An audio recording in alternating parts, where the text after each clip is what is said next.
मैं हूं आबिद हुसैन शेख, आपका खैर मकदम है 4TV न्यूज़ कर्नाटक एक्सप्रेस में। वन नेशन वन इलेक्शन का सदन में कड़ा विरोध। आज राज्य में पहले दिन के कलाप में विधानसभा सदन में विरोध पक्ष के नेताओं ने वन नेशन वन इलेक्शन पर खूब हंगामा किया और कांग्रेसी नेताओं ने सदन के बीच जाकर अपना विरोध करने लगे। इस मौके पर सभा अध्यक्ष विश्वेश्वरैया कागेरी ने विधायक संगमेश पर गुस्सा जाहिर करते हुए सदन में इस तरह की हरकत करने से मना किया। फिर भी विपक्ष न सुनने पर सभा अध्यक्ष अपनी कुर्सी छोड़कर सदन से बाहर चले गए। रमेश जारकीहोली की तस्वीर को दूध से नहलाया। अभिमानियों ने राज्य सरकार में मंत्री रहकर राज्य को शर्मसार वाली हरकत करने वाले रमेश जारकीहोली ने कल ही अपने पद से इस्तीफा दिया, लेकिन इनके अभिमानी अभी भी इन्हें भगवान समान सम्मान कर पूजते आ रहे हैं। क्या इन्हें पता नहीं इन्होंने कौन सी रासलीला रचाई थी, या फिर अपने नेता को अच्छा दर्शाने के लिए ये नाटक करके इनकी तस्वीर को दूध से नहला रहे हैं। वहीं दूसरी तरफ इन पर कार्रवाई करने की मांग करते हुए आम जनता सड़कों पर उतरकर प्रदर्शन कर रही है। लॉयर रक्षणा कानून बनाने की मांग। पिछले दिनों होसकोटे में कांग्रेसी नेता और वकील पर कोर्ट के कैंपस में हथियारों से मारकर इनकी हत्या की गई थी। इसको देखते हुए हावेरी जिला लॉयर्स एसोसिएशन की ओर से शहर के होसमनी सिद्धप्पा सर्कल में इंसानी जंजीर बनाकर लॉयर्स रक्षणा कानून बनाने की मांग की इन वकीलों ने। इसके बाद तहसीलदार को अपना मेमोरेंडम देकर कहा कि राज्य के सभी लॉयर्स सुरक्षित नहीं है, कभी भी कुछ भी हो सकता है, इसलिए हमारी रक्षा करने के लिए लॉयर्स रक्षणा कानून बनाने की मांग की है प्रदर्शनकारियों ने। सीडी मामला सामने आते ही रमेश जारकीहोली गायब। कल रमेश जारकीहोली ने अपना वीडियो वायरल होते ही अपने पद से इस्तीफा दे दिया था।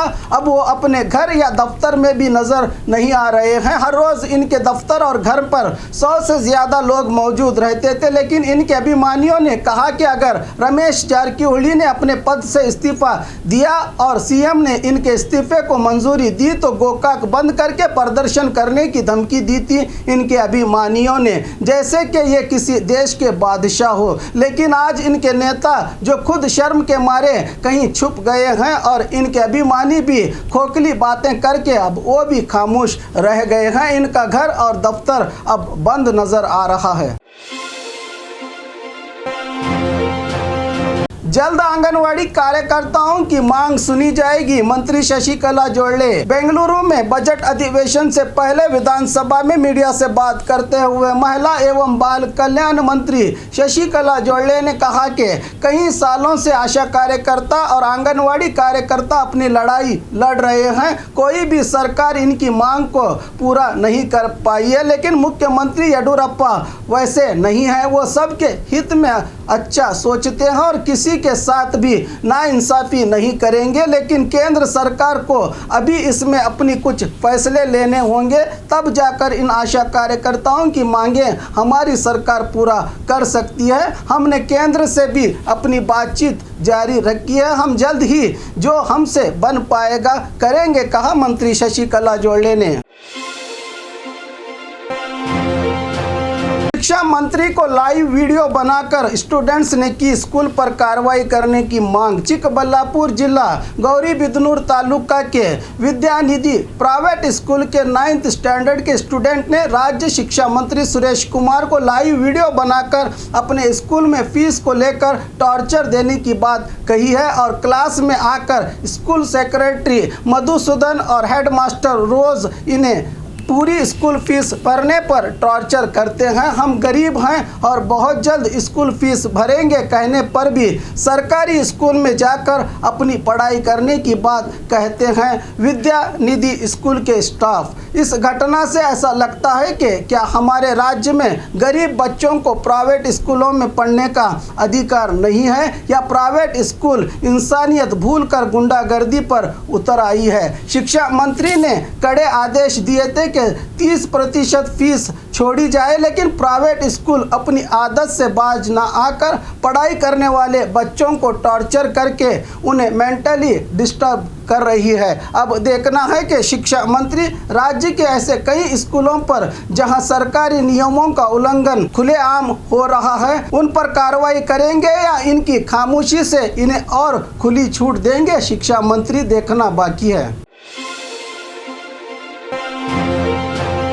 ग्रामीण भाग के स्टूडेंट के लिए ई मोबाइल लाइब्रेरी की शुरुआत। आजकल के युवा पीढ़ी को सिर्फ व्हाट्सएप और सोशल मीडिया पर ही ज़िंदगी चलाने की नौबत आ चुकी है और अपनी पढ़ाई को भी भूलकर आज की युवा पीढ़ी सोशल मीडिया को ज़्यादा अहमियत देती है। इन सब के बीच गुलबर्गा जिला प्रशासन, जिला पंचायत और जिला शिक्षण विभाग के सहयोग से ई मोबाइल लाइब्रेरी की शुरुआत की गई है। पुराने KSRTC बस को मॉडिफाई करके हर रोज़ ग्रामीण भाग के 2 स्कूल्स को विजिट करती है ये ई लाइब्रेरी की बस। इस बस में हेल्थ से संबंधित बुक्स, महान लोगों की जीवन गाथा, GK बुक्स, इंग्लिश लिटरेचर, संविधान के बुक्स, डेली न्यूज़पेपर, साहित्य, नाटक, सिलेबस से संबंधित बुक्स, कॉम्पिटिटिव एग्जाम्स के बुक्स, ऐसे अनेक कुल 4000 से ज़्यादा बुक्स को मुफ्त में सरकार की ओर से दिया जा रहा है। सरकार के इस कदम से ग्रामीण भाग के स्टूडेंट्स के लिए ज्ञान का भंडार साबित हुई है ये ई मोबाइल लाइब्रेरी। रास्ते पर पुलिस बाइक रोकने पर गृह मंत्री ने किया समर्थन। आज बेंगलुरु के विधानसभा में कांग्रेस सदस्य रमेश गौड़ा ने अपने सवाल पूछते हुए कहा कि हमारे राज्य में पुलिस विभाग रास्ता जाते सवारों को अचानक हाथ डालकर जबरदस्ती रोकती है, इससे दुर्घटना भी हो सकती है। इसलिए गृह मंत्री इस पर क्या कार्रवाई करेंगे। इस पर गृह मंत्री ने कहा कि सिग्नल जंप करने पर पुलिस का एक्शन लेना अनिवार्य है, लेकिन हर जगह पर बाइक सवारों की स्पीड चेक करने के लिए पुलिस विभाग इस तरह करती है, लेकिन इस कार्रवाई में कोई दुर्घटना न घटने के कदम उठाए जाएंगे। राज्य के सभी पुलिस थाना को जन स्नेही पुलिस थाना में तब्दील करने की भी बात कही है गृह मंत्री बसवराज बोम्मई ने। रायचूर के राइस मिल में असिस्टेंट कमिश्नर की रेड, लाखों कीमत के चावल बरामद। रायचूर शहर के 4 बड़े राइस मिल में असिस्टेंट कमिश्नर संतोष कामेगौड़ा ने पुख्ता जानकारी के आधार पर छापामारी करके कुल 6 लाख कीमत के 884 चावल की बोरियों को जब्त कर लिया है। मंचाड़पुर रोड पर स्थित कृष्णा स्वामी राइस मिल से 2 लाख कीमत के 337 बोरियां, जी शंकर राइस मिल इंडस्ट्री से 2,74,000 के 378 बोरियां, नरसिंह राइस मिल से 67,000 के 109 राइस बोरियां और चंद्रिका राइस मिल से 46,000 कीमत के 60 चावल की बोरियों को जब्त किया गया है। गरीबों को देने वाले इस राशन चावल को जब्त करके मामले को शहर पुलिस थाने में दर्ज कर लिया है। विधानसभा में विधायक संगमेश का हाई ड्रामा, 1 हफ्ते के लिए सस्पेंड का आदेश दिया सभापति ने। विधानसभा में आज विरोध प्रतिरोध के बीच भद्रावती कांग्रेस विधायक संगमेश ने अपने शर्ट उतारकर 1 नेशन 1 इलेक्शन का विरोध करने पर इन्हें 1 हफ्ते के लिए विधानसभा अधिवेशन से दूर रखा गया है। इस घटना के बाद उन्होंने मीडिया से बात करते हुए कहा कि बीजेपी वाले राम के नाम पर सियासत का खेल खेल रहे हैं। अब जनता जाग चुकी है, अब इनकी असलियत जनता के सामने आ गई है। सभापति बीजेपी के एजेंट की तरह काम कर रहे हैं। कानून के अनुसार सभापति किसी भी पक्ष के हित में फैसला नहीं ले सकते, लेकिन सभापति ने मेरी बात सुनने से मना किया था। मैंने शर्ट उतारकर अपना आक्रोश जताया है, कहा संगमेश ने।